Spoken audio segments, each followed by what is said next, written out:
ડેસરની એમ.કે. હાઈસ્કૂલમાં ધોરણ 10 અને 12ની બોર્ડની પરીક્ષાનો શુભારંભ ડેસર ખાતે આવેલી એમ.કે. હાઈસ્કૂલમાં આજે ધોરણ 10 અને 12ની બોર્ડની પરીક્ષાનો વિધિવત પ્રારંભ થયો હતો.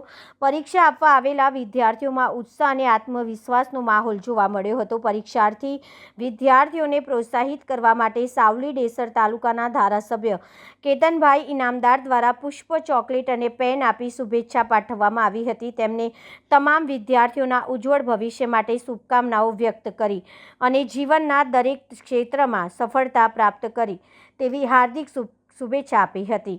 આ પ્રસંગે ડેસર ગામના આગેવાન કાર્યકરો મોટી સંખ્યામાં ઉપસ્થિત રહ્યા હતા, જેમાં માજી સરપંચ દલપતસિંહ પરમાર, આગેવાન દીપેશભાઈ બ્રહ્મભટ્ટ, તાલુકા પંચાયત સભ્ય નિલેશભાઈ પટેલ, ગિરિવતસિંહ તેમજ બક્ષી પંચ મોરચાના પ્રમુખ ચંદ્રકાંતભાઈ પારેખ સહિત આગેવાનો હાજર રહ્યા હતા.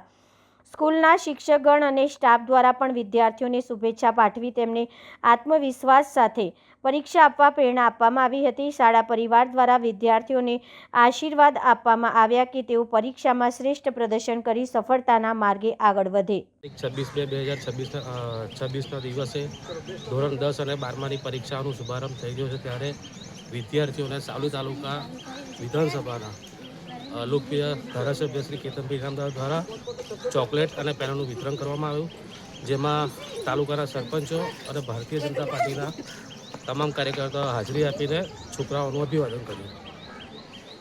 તેમજ ધારાસભ્ય અને ભારતીય જનતા પાર્ટીના તમામ કાર્યકર્તાઓ તરફથી છોકરાઓને શુભેચ્છા પાઠવીએ છીએ. આવનારું વર્ષ એમના માટે શુભદાયી નીવડે અને કારકિર્દી સારી રીતે બને એવી શુભેચ્છા પાઠવીએ છીએ. કેટલા છોકરાઓ પરીક્ષા આપવા આવી રહ્યા છે? લગભગ 900 છોકરાઓની આજુબાજુ.